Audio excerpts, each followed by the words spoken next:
प्रयागराज महाकुंभ में हुई भगदड़ के बाद हालात फिर से सामान्य हो गए हैं। सबसे पहले नागा साधुओं ने अमृत स्नान किया और इसके बाद सभी अखाड़े बारी बारी से अमृत स्नान के लिए पहुंच रहे हैं।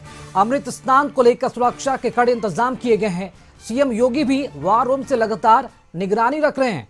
प्रयागराज में पहुंचे श्रद्धालुओं पर हेलीकॉप्टर से पुष्प वर्षा की जा रही है और वहां पर स्थिति का लगातार निगरानी भी की जा रही है प्रशासन की तरफ से।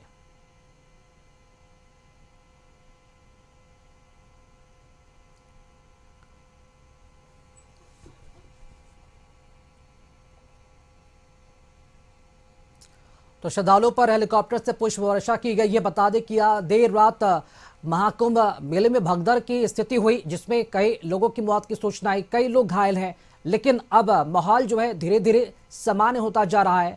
हालात अब काबू में है, जिसके बाद मौनी अमावस्या के मौके पर अमृत स्नान का जो सिलसिला है एक बार फिर से शुरू हो गया है और प्रशासन भी मौके पर तत्पर है मुस्तैदी के साथ, ताकि किसी तरह की कोई भी अनहोनी ना हो। तो प्रयागराज में समान हालात हो गए हैं, जिसके बाद प्रशासन की टीम भी चप्पे चप्पे पर नजर बनाए हुए है। खुद उत्तर प्रदेश के मुख्यमंत्री योगी आदित्यनाथ वार रूम में डटे हुए हैं और स्थिति की जानकारी भी ले रहे हैं और श्रद्धालुओं को कोई दिक्कत न हो, सुविधा के साथ साथ तमाम ख्याल रखे जा रहे हैं। तस्वीरों में भी देखिए किस तरह हेलीकॉप्टर से पुष्प वर्षा की जा रही है कुंभ में आए स्नान कर रहे श्रद्धालुओं के ऊपर।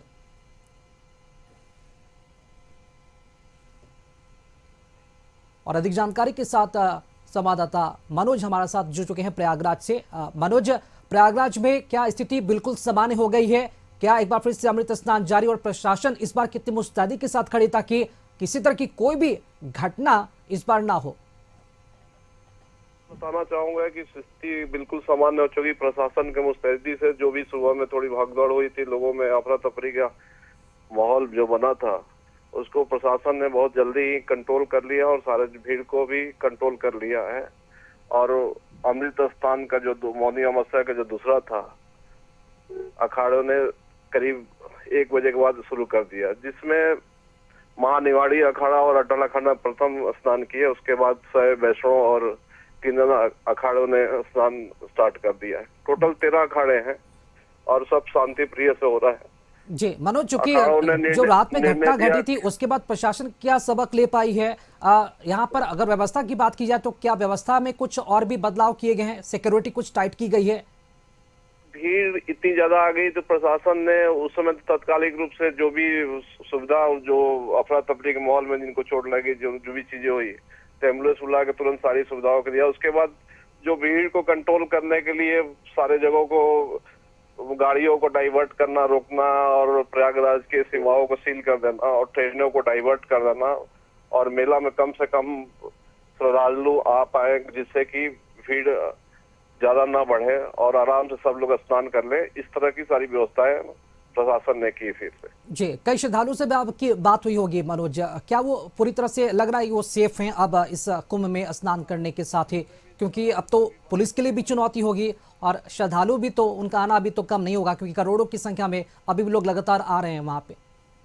बिल्कुल राकेश, बताना चाहूंगा कि जो भी श्रद्धालु आ रहे हैं पूरी तरह संतुष्ट है और प्रशासन भी बड़ी मुस्तैदी से इस भीड़ को कंट्रोल करते हुए लोगों को इस महाकुंभ जो मेला क्षेत्र है, जो एक अलग जिला ही बनाया गया, उसमें लोगों को प्रवेश कम से कम लोगों को दे रहा है कि जिससे कि भीड़ उग्रेसित ना हो और ज्यादा ना बढ़े।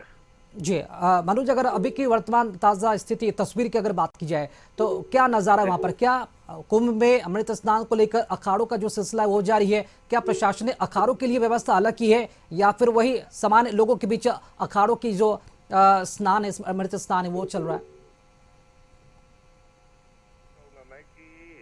जब भीड़ थोड़ा सा श्रद्धालुओं की भीड़ बढ़ गई थी तो पूरे संगम नोच को खोल दिया गया था कि सारे श्रद्धालु वहाँ स्नान कर ले। जब वहां से कुछ कम हुआ तो फिर साधु संतों का मेला जो अमृत स्नान है उसको स्टार्ट किया गया। तो अमृत स्नान में जो साधु संतों का पूरी तरह से अलग कर दिया गया कि जिससे श्रद्धालुओं का किसी भी तरह से हस्तक्षेप न रहे उनका। और साधु संत जो पुराने में एक साथ में स्नान कर लिए थे मकर संक्रांति का अमृत वेला प्रथम स्नान में, तो उनको भी थोड़ा सा मन में कई असंतुष्टि थी, उसको भी प्रशासन ने दूर किया। और जो भी श्रद्धालु आए हैं उनका भी अलग से स्नान पूरी तरह से घाट को चेंज करके, चूंकि इनका तो स्नान 1 बजे के बाद से शुरू हुआ, तो सब लोग संतुष्टि के इस बार का स्नान। जी जी मनोज, चूंकि अगर बात की जाए तो कई सारे श्रद्धालु वहां पर पहुंचते हैं, तो भीड़ सबसे ज्यादा मुश्किल ये बनती जा रही है ताकि लोग स्नान करने के बाद मौके पर मौजूद रहते हैं। क्या लोगों को स्नान करने के बाद वहां से रवानगी कर दी जा रही है या फिर मौके पर डटे हुए रहे श्रद्धालु वहां पे? चलिए, बहुत शुक्रिया आपका मनोज, खबर पर जानकारी के लिए।